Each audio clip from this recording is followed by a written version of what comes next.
on ICE and immigration broadly, you need strong and secure borders, and everyone who wants to have open borders or claim that borders are racist or believe that the nation state should be dissolved, those people are my political enemies. At the same time, people who bootlick for ICE and call Alex Peretti a terrorist because he showed up to a protest exercising his Second Amendment right, these people are incompetent sycophants of the Trump administration who spew propaganda and more or less deserve to be called fascists, even though that term has been utterly abused. My name is Manu, Meel. I'm the host of the Hopeful Majority podcast, where we challenge outrage with nuanced conversations. Today, my guest is Paul, aka PF Jung, a YouTuber and a content creator, also known as a dark centrist, and we tackle this very question. What is the most important question in American politics today? Paul, you said that there's a rebrand happening from radical centrism to dark centrism, and the Patriots are back in the Super Bowl, which is my team. Which is the official Death Star of the NFL. Yeah, you can say that again. And so, as a dark NFL fan, tell me about this rebrand from radical centrism to dark centrism. The rebrand isn't happening, Manu. It's already happened. No, I'm just kidding. Basically, dark centrism, enlightened centrism, radical centrism, these are all memes. They're all just terms. They're all just silly labels that gesture at a very serious underlying idea. And what I try to, my perspective is, you know the political compass, left, right, authoritarian, libertarian? Centrism to most people is, let's all just hang out right in the center. All the extremes are bad, and extremism is bad by definition. Well, dark centrism is in many ways the opposite, and yet the more honest centrism, which is that actually the truth lies at the sum total of all the extremes together. The far left, the far right, the ultra-libertarians, the ultra-authoritarians, they're all in possession of some truth, and it's really the moderate status quo that is the failure of the moderate status quo that is what causes these people to even gain power to begin with. And so dark centrism, in my opinion, more accurately, ironically, memetically, reflects that reality, that like there's like matter and dark matter, okay? Because there's one thing I'm not. It's a moderate centrist. I promise you. I'm very not moderate. And the far right is absolutely correct on some issues some of the time. And the far left is absolutely correct on some issues some of the time. And that's why I went with dark centrism. So, but does it actually change in terms of where it lands on the grid? Like positionally? Like when I think of radical centrist, you do oftentimes end up in the middle, right? Because you're trying to find some truth on the far left, far right, maybe even on the authoritarian side and the libertarian side. And if dark centrism is sort of the middle of the diamond between the 4 points, is it not still in the exact same place? And it just seems like you're being a marketing genius instead of a little bit. I also wanted to move. My logo is black and white yin yang on a white background, and I inverted it with the dark centrism thing. I thought it was cooler. Wow. It was 30% of the reason. This is what you've been spending your time doing. Exactly. That's why I say it's a meme. The term is inconsequential almost. It's the underlying belief behind it. I could very well just call myself a PF Jungian and then never have to deal with worrying about labels at all. This is a really interesting, I think, insight into the meme part of our culture, which I think you would help me educate on, especially as someone that thinks that I am a normie. Like I think I'm a normie. And for our audience of people that don't necessarily spend their time on the fringes, like why even think about it like that? Like, why are you making that shift, that memetic shift? Is it a tactical reason? Like, give me the insight into culture that causes you to think like that. Well, the defining characteristic of being a digital native, which I think is a good term. It's basically people who grew up with the internet. They live a great deal of their lives on the internet. And I don't just mean terminally online, can refer to like people who are specifically into politics, but like everyone who's on Instagram. In many ways, I think we talked about this last time. I think it's more terminally online to like live your whole life on Instagram where you post every picture of everything you're doing personally. I don't do any of that. I only do the politics type stuff online. But anyway, here nor there. People have their minds changed based on vibes and intuition much more than they do logic and reasoning. And so the memes, the symbols, the attitudes, the personalities behind the memes, that matters at least as much, if not more, than the actual ideas themselves in terms of whether or not they'll stick. So it's sort of like rhetoric. Like people say, well, this person's using rhetoric, which is like a bad thing in and of itself. It's like rhetoric is neutral. Good rhetoric can be used for good or bad purposes. And so good memes can be used for good or bad purposes. And images do convey far more information than words. And I would say that's the reason I embrace the darkness. You're getting into the aesthetic of politics, like directly. In fact, I think actually someone like President Trump, who many people think is like a genius, understands this super well. It's the power Correct. of image. It's the power of the attention economy. So this might sound like a very random question, but is your hairstyle informed by the aesthetic of trying to appeal to a certain concept and idea? Unconsciously, perhaps. I've never consciously gotten a haircut thinking this is going to help me convey a certain idea more. Have you thought about what the slicked back blonde hair look might do for you? Manu, if I was a giant black dude with dreads, I'd accuse you of racism, okay? No judging people based on their haircuts. Yeah, of course. But to be honest, to me, this is just the best way to do my hair, and it's my only redeeming quality. Okay, so but I mean, you're asking a good question. Look, I'm not unaware of aesthetics, and I do when I go to my barber, I say I shouldn't say this. I feel like I shouldn't be making crass jokes on your channel. No, out you're a barber. I say, give me the Dick Spencer, of course. Okay, because this is the obvious white nationalist Dick Spencer haircut. The reason why I asked that question is because I think a lot of people that consume content don't actually understand how, in some way, I'm not saying you're manipulating anybody, but the amount of, we live in a world of quote unquote authenticity, but it is a lot of manufactured authenticity and profilicity. Like profile. Yeah. Profilicity is like you have a profile, and authenticity is sort of it's a fake. It's really profilicity. Right. Like I have a profile and I want people to think a certain way. That's right. I agree. That's right. So there are two big sort of topics that I'm particularly interested in. That's why I really wanted to talk to you about, because of sort of the dark, radical, centrist view that you bring to the world. One is, obviously the question of ICE and immigration, and the shootings of Alex Preddy and Renee Good. And I saw some of your videos, and people should check those out. The second one is the question around the Epstein Files and sort of the implications it has for our politics. So let's go to ICE first. This is something that, we've been wrestling with. We've put a lot of videos and content on it. And directly put, there's a real both sides critique that I think is particularly effective on the ICE question. So what is your sort of dark centrist position on ICE and immigration? And how do you think about that right now? On ICE and immigration broadly, you need strong and secure borders, and everyone who wants to have open borders or claim that borders are racist or believe that the nation state should be dissolved, those people are my political enemies. At the same time, people who bootlick for ICE and call Alex Preddy a terrorist because he showed up to a protest exercising his Second Amendment right, these people are incompetent sycophants of the Trump administration who spew propaganda and more or less deserve to be called fascists, even though that term has been utterly abused. That's my simple view of it. I mean, the far right is correct when it comes to we need secure borders and we need a strong, cohesive national identity, and immigration threatens that. That's just the case. That's what I believe. At the same time, the people who say, well, if you came here illegally at all, doesn't matter if you were brought here when you were 6 months old, and this is the only country you've ever known, your parents broke the rules, you got to go.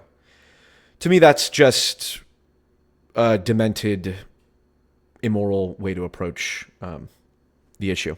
I think there are, to your point about, well, how do you marry the extremes if in many ways they're the opposites? It's like, I think that you can do two things at once.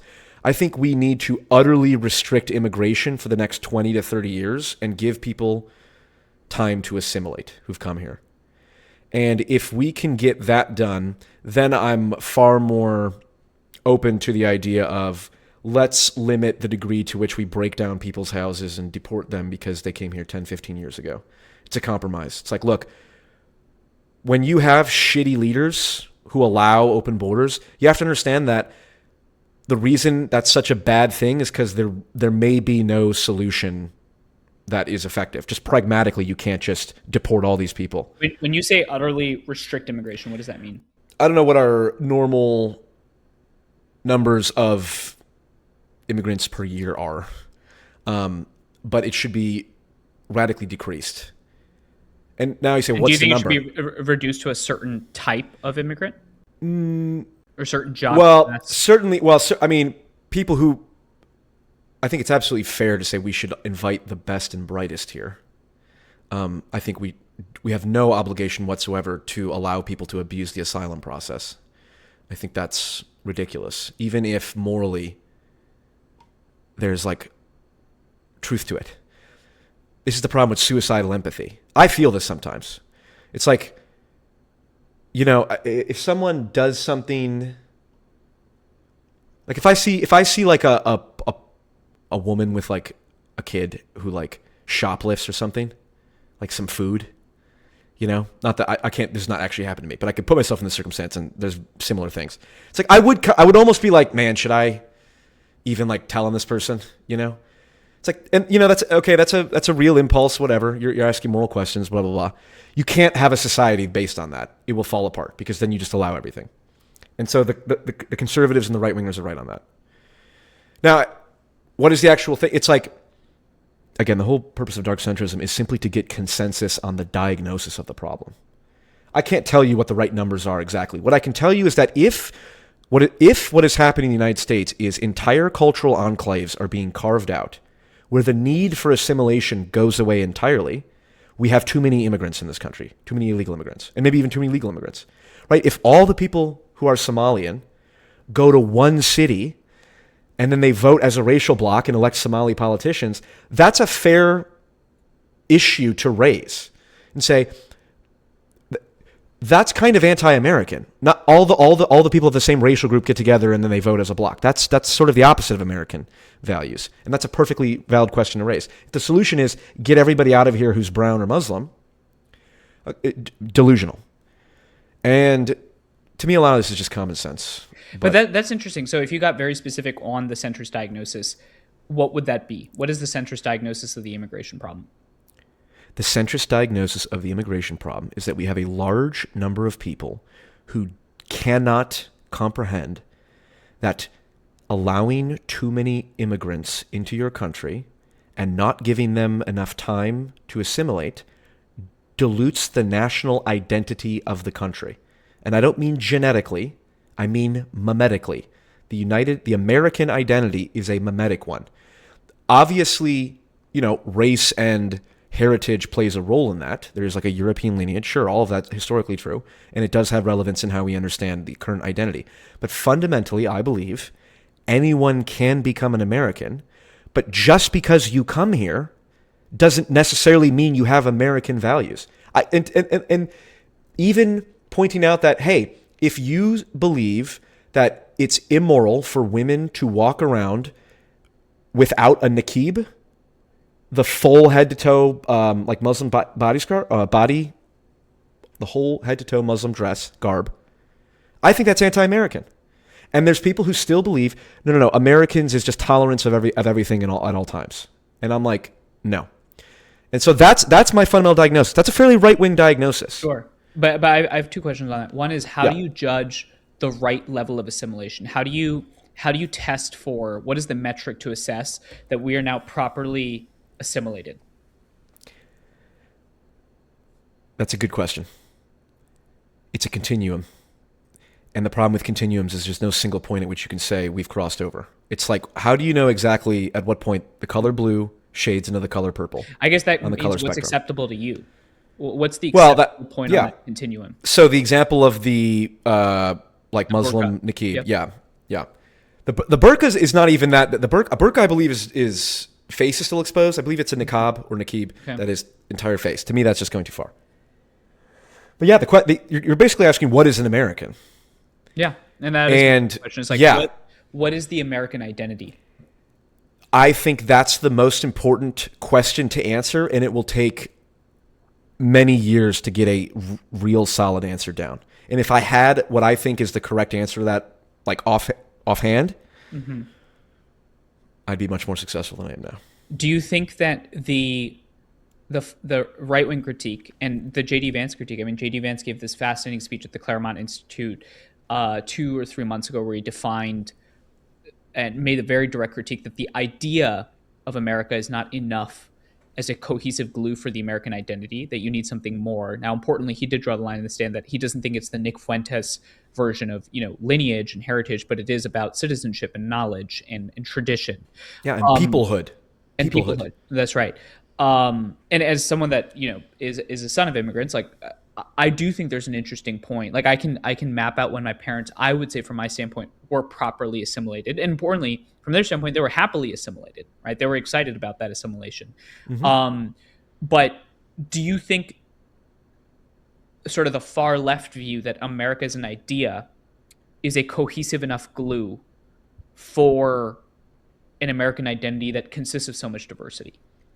No, and it's not just a far left idea. I think you know that the classical liberal. This is kind of the classical liberal. It is the classical liberal idea. Yeah. But the far left essentially takes it to an extreme and says, actually, America is not only not an identity. There's actually nothing essential about America at all because we live in this postmodern, post-truth world, and all identity is subjective and relative. But that's an extension of the idea that it's still fundamentally an idea. No, I think a country is a people, not just an idea, and just being able to subscribe to an idea doesn't necessarily mean you are part of the people. There's a shared history, common norms, common assumptions, ways of talking, holidays, customs. It's sort of like saying, what is culture? It's like there is no definite answer to that, but there is something there. Or even more specifically, it's like black culture. Is black culture a real thing, Manu? Would you say, is black culture a real thing? I think yes, because the folks that would claim that they are a part of black culture are able to identify what is and what isn't black culture. I guess it almost goes to Mender's concept of an idea is not strong unless it has ideological boundaries, and I think black culture has ideological boundaries. I would agree. I used to have what I think is the ignorant classical liberal view, which is actually there's no such thing as black culture at all because you can always find black people who don't fit the mold. And so therefore the entire thing is just made up. And that comes from a good place. Colorblindness is a good place. Speaking of colorblindness, the sun just decided to make me as white as possible. Now we're really leaning into the haircut. There we go. Exactly. Yeah. But by the way, your hair looks great. Thank you, sir. I appreciate it. This is not a dig at your hair. Listen. I already know it looks great, so I appreciate it. No. You're like, I don't need you to say it. I don't need. Yeah. No. As the authoritarian nice emperor of hair. I was gonna say you gotta head there to rival it. I didn't style it for you today. That's fair. My barber Oscar did, and let me tell you, it's so funny. Literally, we were talking about this. Me and my barber. He's Mexican American, and it's just like we literally were having this conversation. It's like, dude, like the idea that I, a white person who's 50% Polish, would feel some sort of greater allegiance to a white guy in Poland because we have a similar genetic heritage, more so than I would to you or to my barber Oscar or to my neighbors or whatever. I'm not saying that people who have that impulse are wrong. So like if a white person says to me, look, I want to marry a white person and have white kids, and that's my preference, I go, not only is that perfectly morally valid, anyone who tells you it's not is a fool.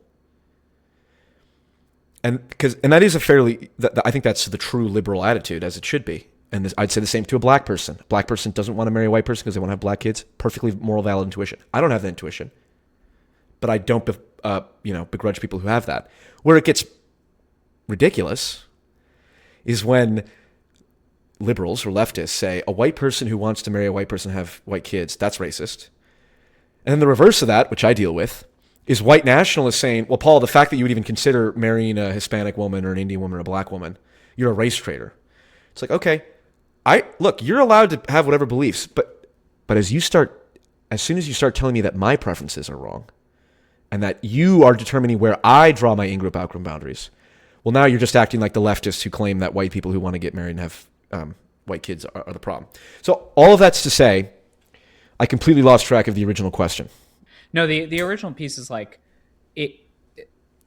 How do you define American identity in a world in which everyone does have in-group and out-groups? Like, that's the whole thing, right? I think this is like the fundamental philosophical challenge about America, is that you are actually allowing people to exercise their own judgment on what an in-group and an out-group is. And so definitionally, you have all of this culture and you have this idea of a melting pot.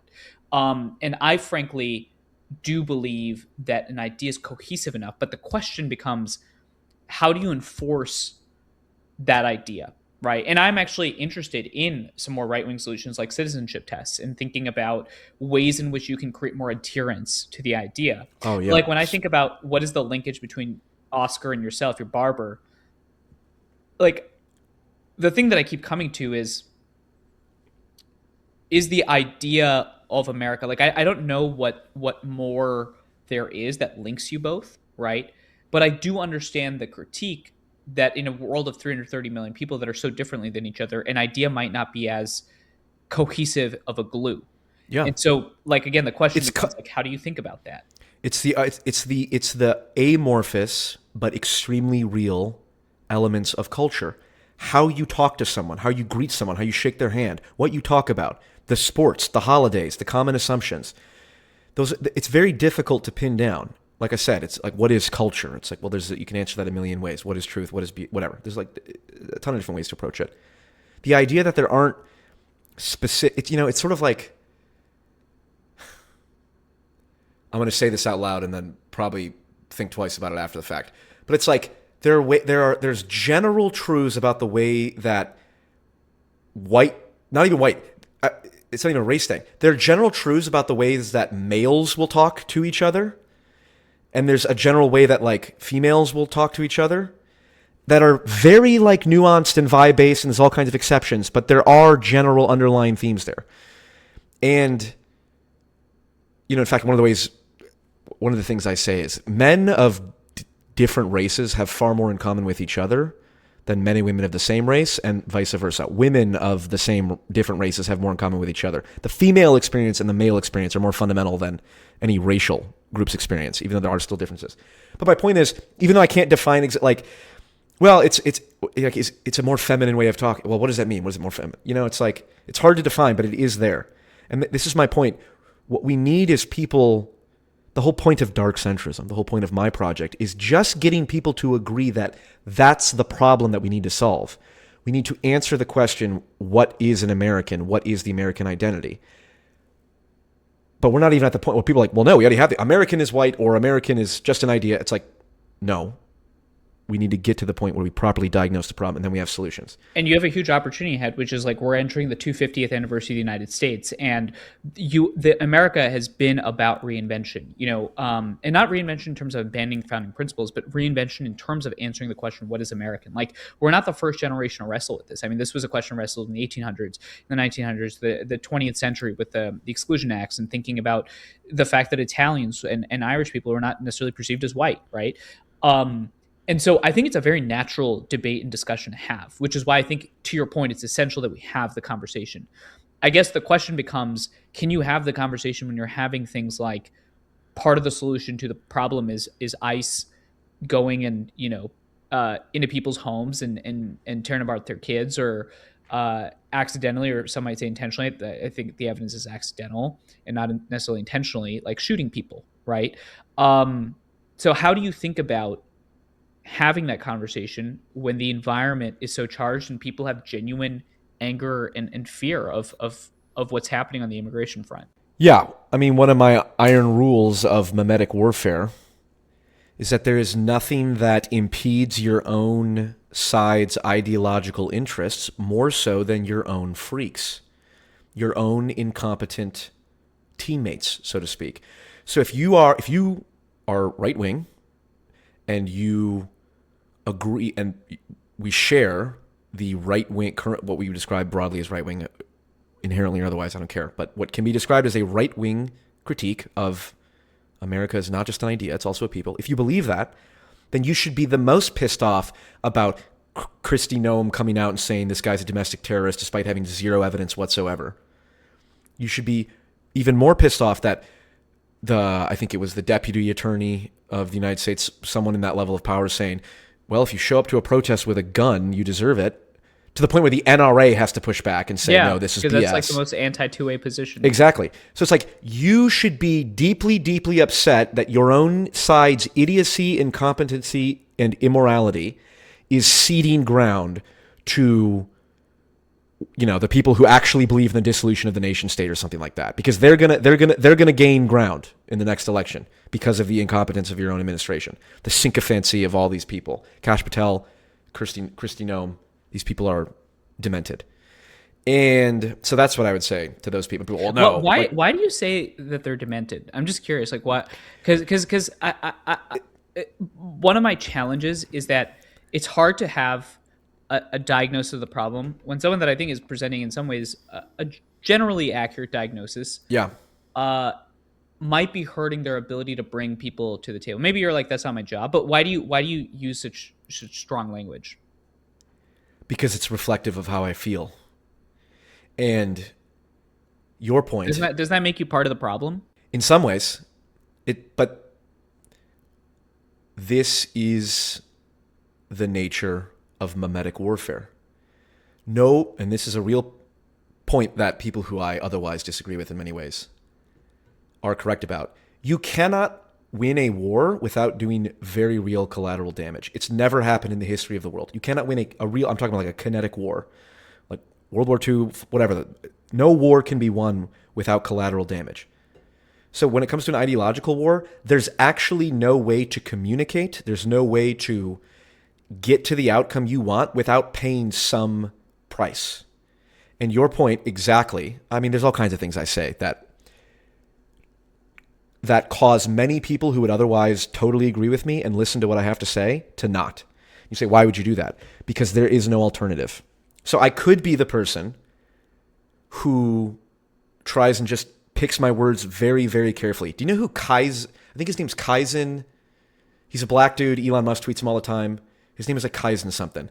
His whole thing is like very straightforward thinker, no charge language. I'm just trying to get to the truth as honestly as I can. That has its value.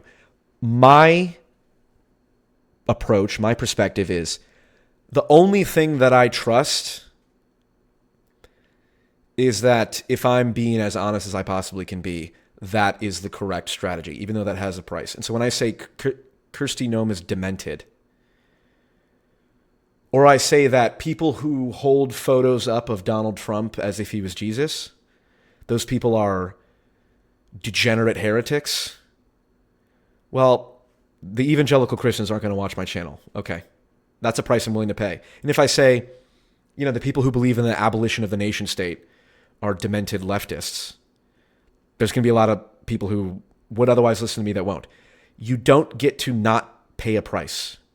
You do get to decide the price you pay. I think some Canadian psychologist said that one time. I say ironically because that's Jordan Peterson. I wonder who it was. I will actually say I actually think the answer to my question lies in your analogy. If you extend the warfare analogy out further, the tank crews have a different job than the infantry. And the infantry is a different job than the intelligence. They might all be on the same side, and you can't have one method of winning. But the fact is that you're a howitzer, and that's great. You should be a great howitzer. Doesn't mean that you can't have an infantry person alongside you. I think the challenge becomes when the howitzer starts self-exploding, which is what you're saying is the freak part. Mm-hmm. But I think that's you're in a puzzle. Correct. The world would be worse off if everyone acted like I did. Sure. I mean, literally, frankly, the world would also be worse off if we lost people like you. Agreed. Exactly. Your analogy is oh my God. I cannot believe I always use the football team analogy. Like a wide receiver and an offensive lineman have almost the opposite, play styles, and yet they're on the same team. Your idea, I don't know why I've never used the combined arms analogy before, because my whole thing is a meme war. So going forward, I'm going to use that. Thank you very much. That's so much better. Yes, you need artillery, or you need shock troopers, and then you need snipers, all different stuff. They're all working for the same team. And I would say Nick Fuentes, for example, this is exactly how I do analysis of things. Like Nick Fuentes. Nick Fuentes is just a berserker who himself, he said, I'm an iconoclast. My goal is to tear down the Holocaust as a religion, the post-war consensus, the idea that any criticism of Israel or Jewish identity is inherently anti-Semitic. I'm here to say F all of that. And like Donald Trump is a bull in the china shop. Fine, all these things. People have different roles and yet can still serve an ultimate good. But there's always going to be collateral damage. And so there's prices to pay. Well, that's where I actually think a part of the problem is that we are at a point in society where people believe that you're either this or that, but that there's a mutual exclusivity between roles. So what I mean by this is, because of, I think, the outrage and influencer culture, the normal way for a young person to be politically active, right, and find their sense of civic identity is to be the howitzer, because that's all they see, right? And as a result, people like me, get called normies, and the critique of me is, oh, all you want to do is sit around and hold hands and whatever. No, the point is like, I am on a similar team, but I'm serving a different role. Someone's got to build the house, right? That you are trying to envision and put out into the world, correct? And I think actually the fundamental challenge is not that you're a howitzer. I think the fundamental challenge is that people have been convinced that there's only one method of activation and activism, and that if you choose the other, which is bridging or pluralism or whatever dialogue, that you're actually betraying your values in your team. Yeah, exactly. It's like the wide receiver telling the offensive lineman he's doing the wrong workout. It's like, no. He's doing the right workout for the role that he plays. And if he was doing your workout, it would actually make everyone worse. And again, it's not, that's just obviously all metaphors and analogies are simplified. But like, I do see it that way. And even people who think that they're, on opposite teams, if you actually sat down and said, well, what do you think? What's your fundamental issue? And what do you think? And what's your fundamental issue? Like, issue that you care about? You'd go, oh, okay, this is actually pretty complementary. Like, I know people who are very like red pill misogynist by any normal person's standard, who are like, I want to politically organize to reform the divorce court so it stops being biased against men. It's like, that's actually a great use of your time, because the one thing that even feminists agree on is that the divorce court is kind of the one area in which is like systemically biased towards men. That's like a talking point they have to concede all the time. So it's like, interesting. So you could do that, and then, these people are not actually your enemy now. That even though they have a lot of, even though you never hang around with them or whatever, they're actually channeling it in a way that by your own measure would be productive. And I think people need to have that attitude more. Well, the reason why I do think on this question I am on the same team as you is because I actually do agree that we need a diagnosis. And I think your diagnosis is correct, which is that we need to answer the question, what is an American? And that's actually, I think, fundamentally in some ways the project of Bridge USA, which is not necessarily taking a stance on that question, but it is laying the civic fabric to actually have those dialogues so that young people can actually define that for the next generation. Even if I, disagree on some of the specifics as it relates to, for example, an inability to define a level of assimilation, and an inability, I think, to define necessarily what is the right sort of concept that stitches together the union. But to your point, I think it's an order of operations question. And we're generally aligned on that central question: what is an American? So here's my next question, and this is what I've been wrestling with recently. So I think our generation and the generation after us, which is uniquely skeptical of institutions and the elite, the thing that we're going to have to wrestle with is nihilism, and our souls turning black. It's great that we're so skeptical, but the trend into and the drift into nihilism is something that concerns me, and I'm curious whether you share that diagnosis, whether you are skeptical of that diagnosis, and what your thoughts are on that. I share that diagnosis. I think you could say at some level nihilism is almost the root of all evil. The idea that nothing matters whether consciously articulated or unconsciously sort of acted out, which is a lot of what these LARPing far right or far left people do. They don't have meaning in their life, so they go protest and go do violent stuff because that's what else are you going to do? That's at the root of a great deal of this. And yeah, so in the simplest answer, I mean, I agree. When the Epstein Files came out, my concern is actually that I'm very glad they came out. I think it's important to have that type of accountability. But when you dive into them, you're like, holy shit, our entire elite class is corrupt and crazy. Yeah. And that can easily lead to a nihilistic worldview, which is like, who do I actually trust? Who do I believe in? Like someone like Bill Gates, who I thought was like, someone that was saving a bunch of kids in Africa, is, going to the island. And, even Elon, I think Elon probably came out better on this question, but how do you think about the question of nihilism as it relates to, the Epstein files and to not just be like, fuck it, what's the point? Pandora's box, kind of. Pandora's box. Actually, I don't even know the true details of the fundamental myth. My conception of Pandora's box, and I think the meme that it plays in our society, is you open something up and all these terrible things come out. But the one good thing that came with nihilism and destruction and envy and all these different things was hope. And I do take that Pandora's box optimistic approach because the one thing, not the one thing, but one of the big things that we have, so to speak, is you can say, oh my God, yeah, all these different things. It's so terrible, which it is. The reason that the Epstein class, let's say, was able to get away with what they did for so long is because they couldn't predict social media. They couldn't predict a generation that is our digital natives, essentially. That's a fascinating view. I have not heard that view before. Eric Weinstein pointed this out, and I think he's correct. The elite circles did not predict the rise of social media and the current information landscape, which is far more, for all of its faults, for all of its many different, complete outrage, industrial complex stuff, complete misinformation, just getting clicks. It's also leveled the playing field for the ability to get truth out there. Bad ideas spread quicker and faster than true ideas, but true ideas have more staying power, right? And so in the same way that if you can understand how in our hyper-connected economy, one person who eats the wrong bat in Wuhan, China, allegedly, creates a virus and then it spreads to the rest of the world. Well, look at the information landscape. One person with the right idea or the right articulation at the right moment can and will go viral almost instantly across the entire world, and the media landscape has changed.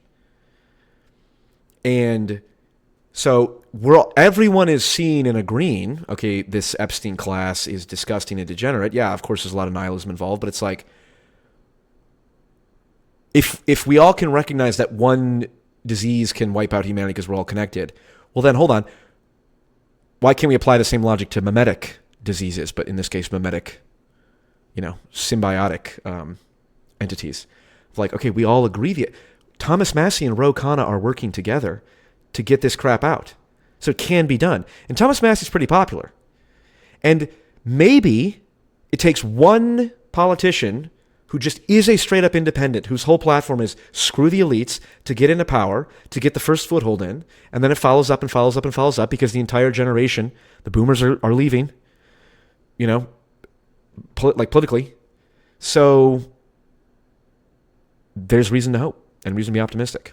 In some ways, this Epstein question and the way you're talking about, this being this generation's problem, they weren't able to predict social media, in some ways almost makes me think about slavery and the sort of the evil of slavery as it relates to the leaders in the 17th, 18th century and the founding fathers. Everyone trafficked mostly in that evil and that crime. And of course, there were different reasons for it. And the reason why I think it's a little dicey is like you're trying to compare two things, and both of them seem objectively terrible. But you're trying to rid a generation of a sin that seems to be that everyone is participating in, or a lot of people are participating in. And it just makes me wonder how we sort of move past this, because my concern, same with slavery and the founding fathers, is we threw them all out with the bathwater, right? That was the leftist critique of it. do we just assume that power is inherently corrupt and terrible and a bad thing, and that young people should never then pursue power? Because that's what I oftentimes hear is like, well, what's the, it sounds like everyone that ends up here ends up a shithead. Yeah, the great irony of growing up in the Eye of Sauron world where everything you've ever done since you were a kid is being recorded, every text you sent, every dumb thing you've said, whatever. It's like everything's being recorded and could all be used against you at any time. Your phone is being tracked, all this different stuff. The irony of that is it actually matters what you do in private. Your moral character is more important now than ever. And all of these these people are terrible, but they have access to power and I'm not participating in it anyway and I can't do it. That these rationalizations are going, or that strategy, idea is going away. I do reject the idea that power corrupts inherently. Power attracts the corrupt. But that's interesting. There are many, many instances of people who are powerful who do very good. I mean, the archetype, the meme one is like Marcus Aurelius, literally the most powerful person, for his time. And actually, in relative to other people, he's more powerful than the president is, in today's world, because he had absolute power. Was just the most wisest person that's ever lived, who's tempered and all that. It's he's absolutely corrupted. It's almost the opposite of the case. And so I think you do. I think you can get the right people. The problem is not the elites. The problem is it's the wrong group of elites. I want Tristan Harris as the dictator of AI policy. You know who Tristan Harris is? Yes, Center for Human Tech. We've talked. Yeah. Yes. Okay. Somebody, all right, talk about dicey. Edit this out. Somebody do fascism to install him as dictator of AI policy, and then we do whatever he says, because I trust that he is oriented towards the highest good. And that's what we need in response to this ridiculously destructive technology. I say that semi-ironically, okay? But yeah. Do you actually want us to edit that out? No. Okay, good. Don't do it. Because I think it's actually interesting, because the fact is that there are certain problems that seem so dicey right now that there are people that you're like, oh my God, this guy or girl's on the exact right side. They should be in charge. Tristan is one of those people. Yeah. I guess, do you think, and then I want to get to a question that you'd asked in the pre-recording, which is as it relates to Epstein, there's a huge MAGA Civil War happening, and it's entirely focused on Israel, and there's that connection, and I want to dissect that with you. But before we go there, the fact is that almost everybody that is currently engaged in a struggle for power, it's who alive today is the Marcus Aurelius? Is there that's I think what's so challenging is one of the worst things that happened to me was I got to meet a lot of my mentors that I thought were my mentors in person. All these people that I thought were very amazing, and the books I'd read, and a lot of those images got shattered, and so that's why I read a lot of history. But who is anyone alive today that you think is escaped the critique that power corrupts? Not off the top of my head. At least in the ruling class. Is that sad? It's very sad. Well, also you can't know necessarily. Yeah. That was my question. It's when people were alive, did they think that George Washington was what George Washington is today? Yeah, you can't know. I mean, there's a few people. Tristan Harris being one. I think Daniel Schmachtenberger is another. These people don't necessarily have power. They're thinkers. I don't know who Daniel Schmachtenberger. Daniel Schmachtenberger, he was on actually the Joe Rogan podcast with Tristan Harris. Daniel Schmachtenberger is a good thinker. But the problem, see, I can't, there is no Marcus Aurelius that I can think of or know of. Maybe he or she is out there. Or they, them. But this is my point about combined arms tactics. We don't, it doesn't need to be one person. You get 5 different people who all are 1/5 of a Marcus Aurelius, and then they get together and then they create the dark centrist Marcus Aurelius. I'll tell you, I'm not, okay? I'm far too white supremacist looking. No, and I've all my flaws. I've got all my flaws. I would never in a million years. Yeah, thank you, appreciate it. I will say, I do think it seems that, you say, actually, in all seriousness, I do think I am. No.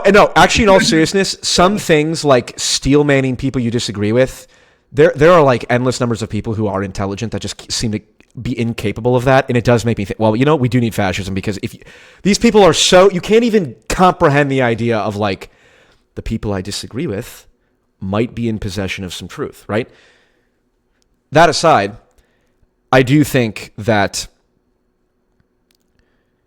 I like the idea of a second constitutional convention. Like, get Bernie Sanders, get Thomas Massey, Would you support get all these people in the same room. Yeah. Oh, second constitutional convention is the most highest aspirational, dark centrist compromise between fascism and revolution. Do you think Because the conservatives would be on board with that? if the right memes were articulated to them, I think so. I think most people would be. I mean, Jefferson said we should rewrite the Constitution every 25 years, didn't he? Something like that. No, it was actually every 10. Yeah.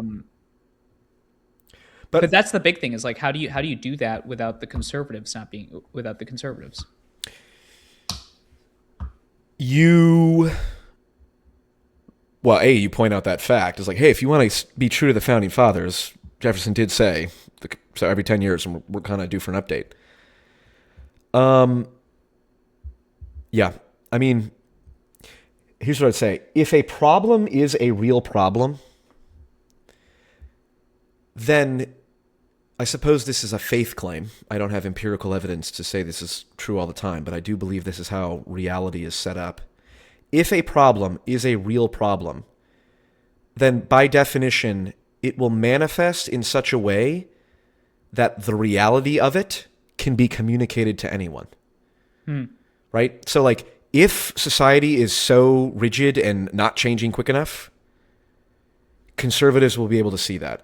My dad, who's 72, Fox News conservative, engineer his whole life, like the most typical, well, stereotypical in one dimension, conservative, told me, or when I talk about this type of stuff with him, like, yeah, the whole kind of American idea of like freedom, it's causing problems. He's like, I totally agree. It's like, man, there's nothing more like traditionally conservative 15 to 20 years ago than freedom. The number one thing about America is freedom.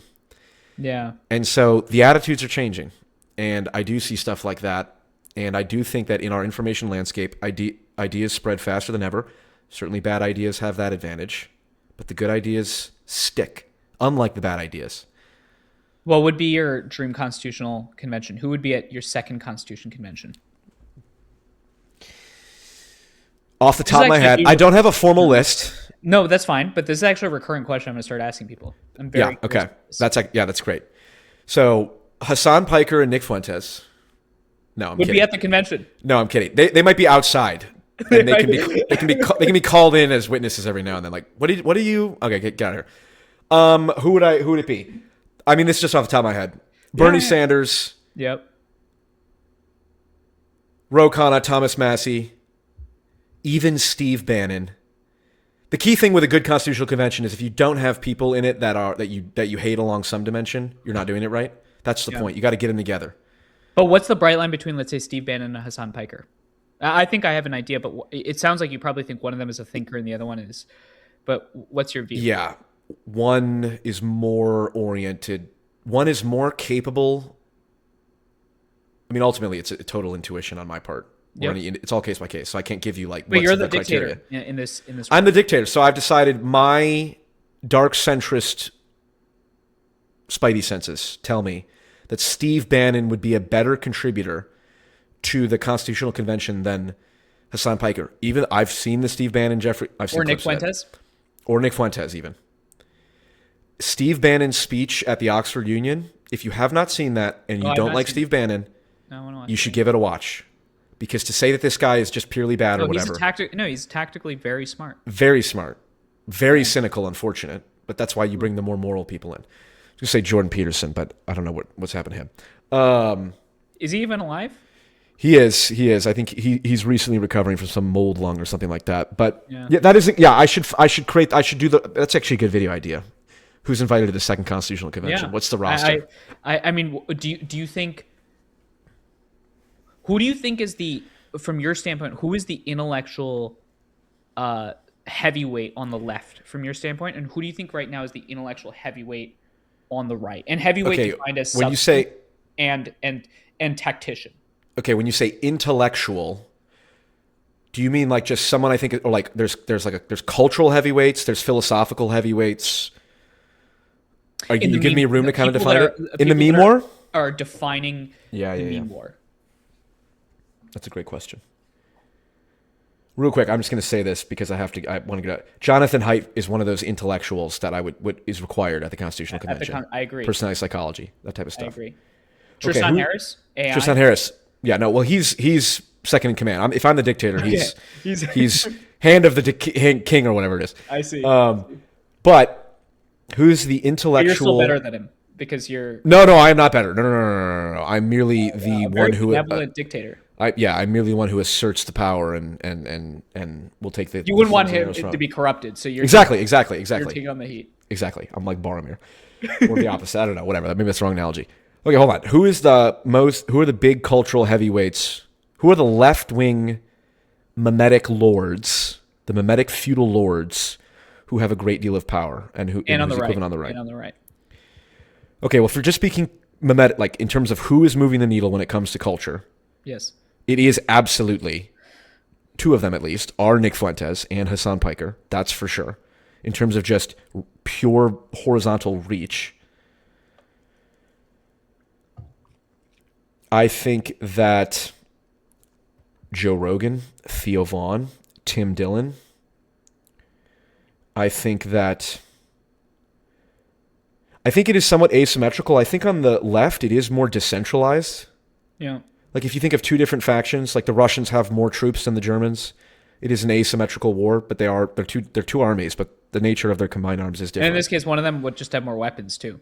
True, exactly. Yeah. And more bodies to fit. So it's like with the right, it's a little bit more concentrated. I do think like the left does tend to dominate more like at the smaller scale. Like your average podcaster, you could say has left-wing sensibilities. Your average, right? So there's an asymmetry there, but this is a great question, and I should think about this more. I think that could be a really cool video. J-Reg texted me and said we should do a video on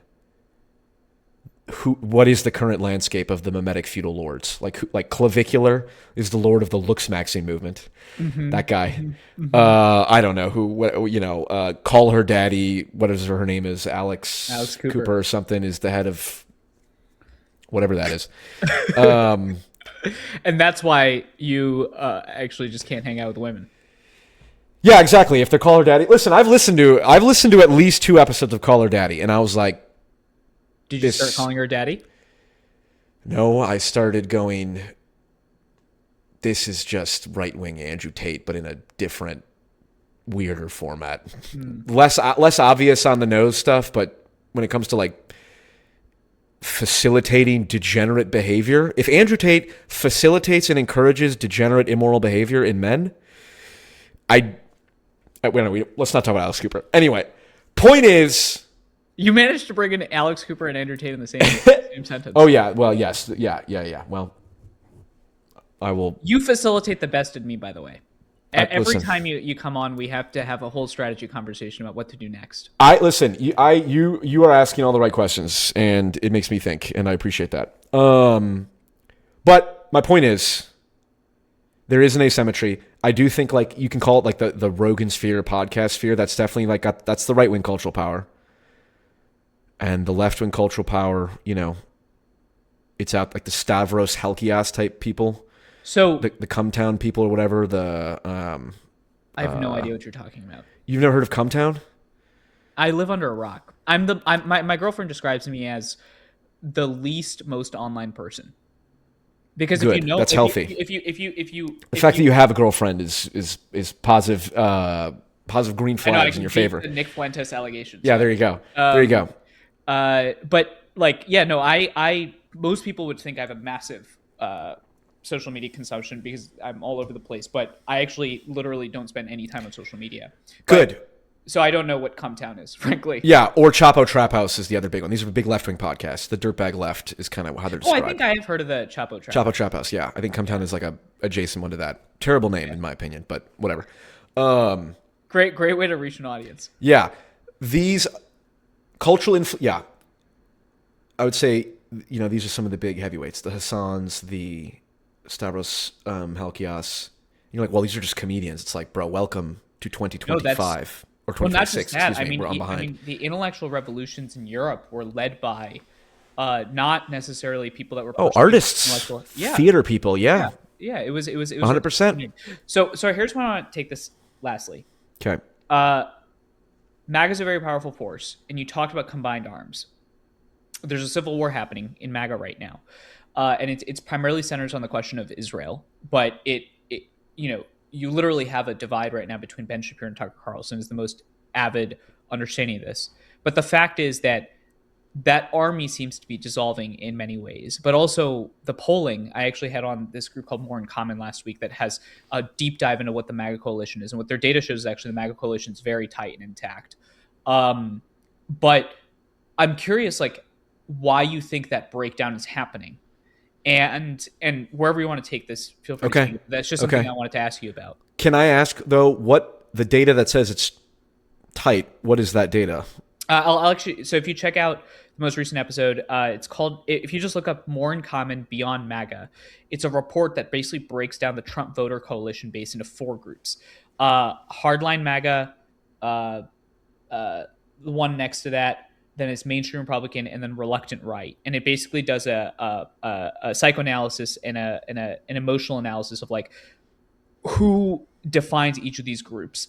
And the common thread line right now is that regardless of what group the voters fall into, they're all aligned around the fact that President Trump makes them feel hopeful about the world. They actually see him as a builder, not a breaker.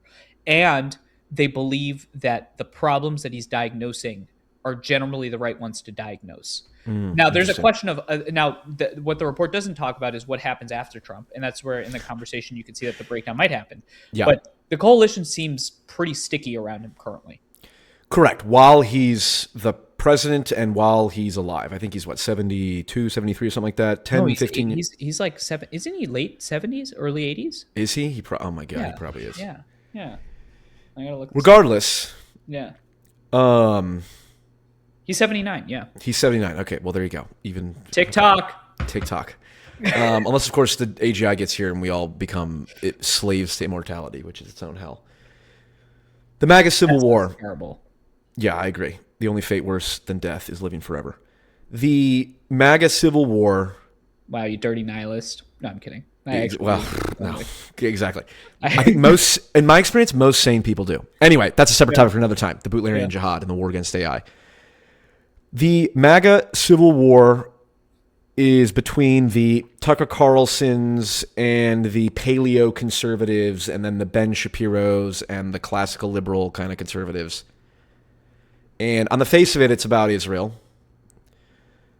And I would say the deeper issue is it's not just about Israel, it's about Jewish identity. Because Israel's a foreign country. And obviously Israel, as a foreign country, drags us into... I'm now speaking very clearly from my perspective here. Okay, so, Israel... take notice. Yeah, Israel definitely exerts a great deal of influence over the United States. Yes, people, and there's foreign policy implications, all that stuff. But the real issue at hand is a cultural one in the United States. And it does center around Jewish identity and anti-Semitism.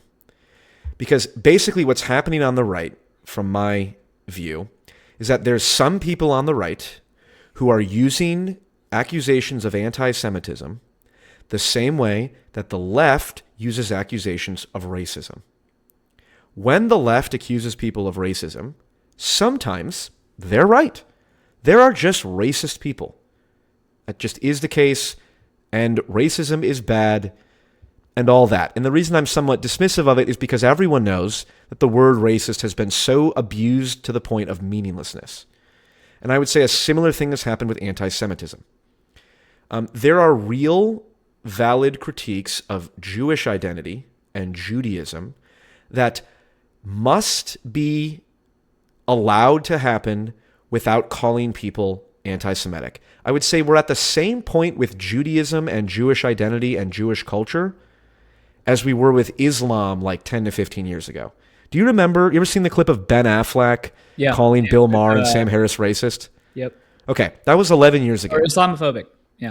No, he said Islamophobic and racist. Oh, really? And he also said it sounds like anti-Semitism too. So he did the trifecta. Okay, that was 11 years ago. It's almost a requirement to be right-wing to say something like Islam is a death cult and wants to destroy Israel and all that stuff.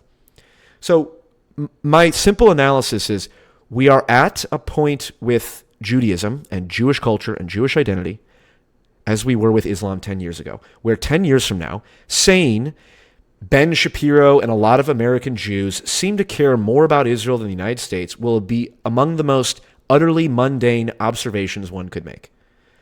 Instead of what Ben Shapiro now says it is, which is it's an anti-Semitic trope.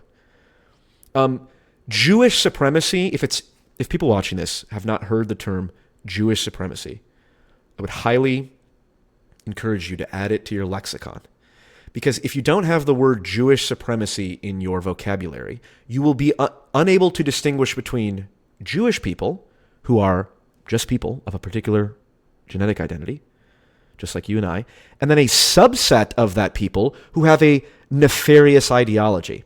It's like the difference between white people, white people and white supremacists, or black people and black supremacists, or Muslims and Islamist extremists. Mm-hmm. So if you don't have the term Jewish supremacy in your lexicon, get it. Because the Epstein Files, and this is the urgency of getting people to get on the same page about this is the Epstein Files have come out. They're all talking about Goyim this and Goyim that, and Jews make their money on shipping, shorting the futures, and the Goyim are fools and all this stuff, which is just classic Jewish supremacist language. Before you go there, is the reason why Jewish, I understand the critique of the phrase Jewish supremacy, why someone might call you an anti-Semite for talking about that, is that Jewish supremacy has been used as a cudgel in the past to persecute Jews, and I think Hitler in particular talked about Jewish supremacy. Yep. So whereas it hasn't been used, for example, with white people, white supremacy, but no one is, I guess. Well, actually, I don't know. So yeah, how do you respond to that critique? Because I think that's what someone listening to this would ask. All you have to do is go back and watch Ben Affleck spurg out and call Bill Maher and Sam Harris a racist, and whatever Sam Harris says about Islam, just swap out Judaism. Sam Harris explicitly states, no one is denying there is real bigotry against Muslims when people want to critique Islam. That's real. And anyone who says otherwise is intellectually ridiculous. Okay, same is true. No serious person who is not utterly delusional denies that anti-Semitism is real, right? People who say, no matter what Jewish people say and do, the fact that they're genetically Jewish means that they're the enemy, right? That is a real belief. It's a disgusting, immoral, degenerate belief, and it should be opposed as much as Jewish supremacy. So the claim, Paul, you're using a term that has been in the past and currently is used by people who are just bigoted is 100% true, but the exact same thing can be said about when you say, hey, there are elements of Islam that are deeply anti-Western. Yeah. You know who else says that? The KKK. Yeah. Yeah. It's like, okay, it doesn't matter. In a vacuum, there's no issue with it, frankly. And there's Indian supremacists. I mean, the Hindu nationalism. Hindu nationalism. Yeah. And the RSS. So to me, I get it. I think the challenge is that the environment is so charged that everyone is in their bunkers. At the moment they hear you say that, they think something. And whereas I think to your point about the ICE conversation, and the problem with all this, the tragedy, is that no one can actually arrive at the diagnosis. So I cut you off at the Epstein stuff. Please continue on there. But that's just something I wanted to address. Yeah. I think someone wondering would wonder why I didn't ask that. 100%.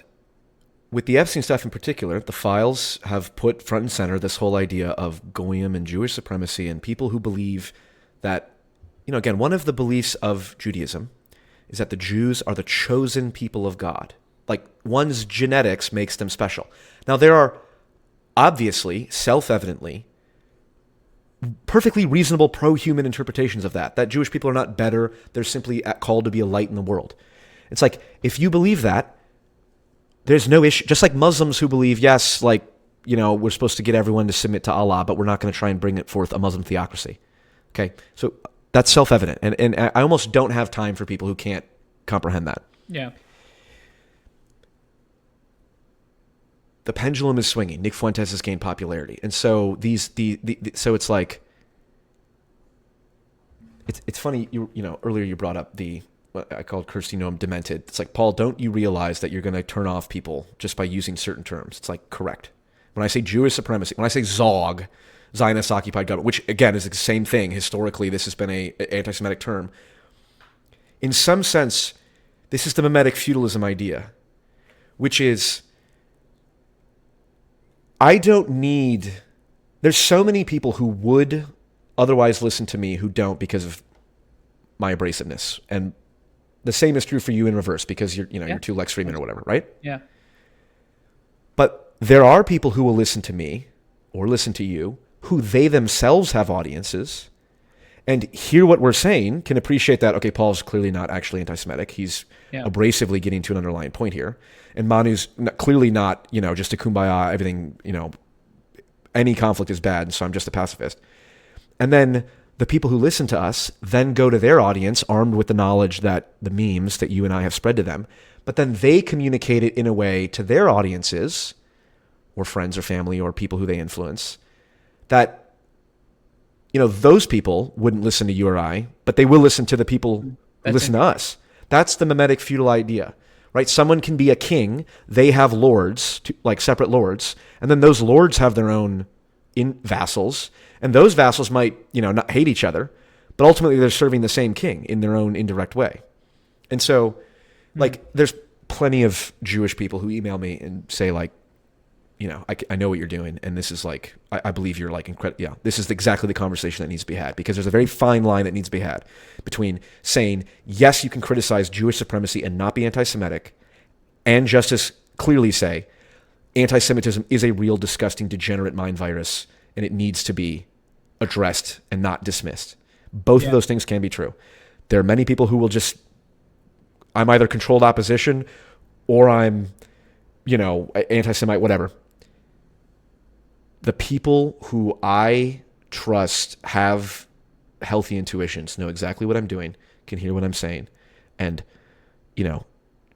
go spread the memes that I think are good without all the collateral damage. You're just the geometric midpoint between anti-Semitism and the opposite. So and Jewish supremacy. That's actually what you are. The dark centrist balance between Jewish supremacy and anti-Semitism. There we go. That's right. How final question I have is how destructive or not destructive of a force do you think Nick Fuentes is? Because one of the places where someone like Ben Shapiro's won me over in the Tucker Carlson Ben Shapiro feud is that he does talk about the fact that the conservative movement needs ideological boundaries. And in some ways, he's starting to sound like a never Trumper in like 2016 now, where he's like, he's saying the exact same things that, some of the never Trump people said. So what is your view on that? And what do you think about Nick Fuentes and what he's doing? Yep. Right now? I think this is a perfect use of the combined arms analogy. I agree. First off, I think however bad Nick Fuentes is, Benjamin Netanyahu, Randy Fine, Ben Gvir, these people are all worse. And I just don't care what anyone has to say if they disagree. So Nick Fuentes is like a berserker with a bomb strapped to his chest. Lord of the Rings, Helm's Deep? Yeah. The Uruk, actually, the Uruk-hai that takes the torch and puts up to the mine? Yeah. Okay, that's Nick Fuentes, and that wall is people calling you anti-Semitic for making reasonable criticisms of Israel. Sebastian Gorka says, if you criticize the one Jewish state and you say, I just don't like Bibi Netanyahu's government, he says, you're actually just a Jew hater. That's deputy advisor to Donald Trump in the current administration. My fundamental worry is the totalitarian surveillance state and the deployment of AI to monitor everyone will be ushered in under the justification of anti-Semitism as a national security threat. Those are the titles of the conferences. That is what is being discussed. And that's what I worry about. And I think Nick Fuentes is a berserker who is pushing the limits on what you can still say and not get arrested. And that does serve a purpose. But when he says all of the horrible, disgusting shit he says, which is sometimes about Jews and oftentimes about black people and women, all that stuff. But did you watch the Coleman Hughes video on Nick Yeah. Fuentes? I thought it was a B+ analysis. Yes. Okay. So finally, like, yes, I actually think the simplistic, potentially naive, but probably right analogy is he's lighting the torch and blowing himself up. The one that probably gives him more credit, though, is the Coleman Hughes version, which is that he's actually after power and that he knows when to make that shift. And it seems like he's doing that pretty well. I'll tell you. What's your view on the problem with Coleman Hughes' analysis is he says there's podcast Nick and then there's Rumble Nick.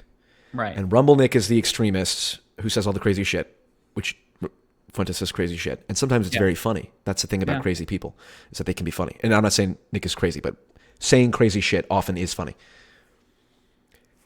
Rumble Nick and Podcast Nick. What Coleman Hughes fails to recognize is that that's actually not the dichotomy. It's not Rumble Nick versus Podcast Nick. Because even on Rumble, Nick contradicts himself. Rumble Nick will unironically say, we need a left-right populist coalition.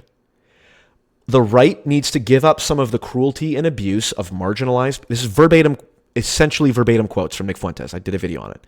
He says, the left need to give up their open borders immigration policy and their anti-white BS.